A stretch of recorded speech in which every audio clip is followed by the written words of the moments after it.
একজন পীর একটা এলাকায় আগমন করল। সে মারেফাত মানত, শরীয়ত মানত না। তার পরনে ছিল সাদা লুঙ্গি, গায়ে ছিল সুতি জামা, আর মুখে ছিল না তার কোনো দাড়ি। সে লোকদেরকে দাওয়াত দিত এই বলেছে, আমরা মারেফাত মানি, শরীয়ত মানি না। তাছাড়াও সে লোকদেরকে বিভিন্ন গোমরাহির দিকে ডাকত। এতে লোকেরা যারা দিনদার ছিল তারা পেরেশান হয়ে গেল। অবশেষে সকলে মিলে বিষয়টি নিয়ে একজন মুফতি সাহেবের কাছে গেল। মুফতি সাহেব বলল, আচ্ছা ঠিক আছে, সকলে আমার সাথে চলেন ওই পীরের দরবারে। তারপর ওই পীরের দরবারে মুফতি সাহেব সহ সকলে মিলে উপস্থিত হলেন। তারপর মুফতি সাহেব ভণ্ড পীরকে জিজ্ঞেস করলেন, আপনার মুখে দাড়ি কোথায়?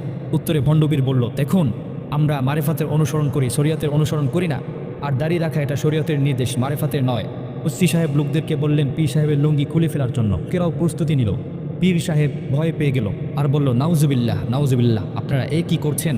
আমার লুঙ্গি খুলতে যাচ্ছেন কেন? তখন মুফতি সাহেব বললেন, লুঙ্গি পরা আপনার কোনো অধিকার নেই, কারণ কি পরা এটা শরীয়তের নির্দেশ, মারেফাতের নয়। আর আপনি তো শরীয়ত মানেন না, তাহলে লুঙ্গি পরেন কেন? যে যুক্তিতে আপনি দাড়ি রাখেন না, একই যুক্তিতে আপনি লুঙ্গিও পরতে পারেন না। সেখান থেকে ভণ্ড পীর কোনো মতে ইজ্জত নিয়ে পালালো।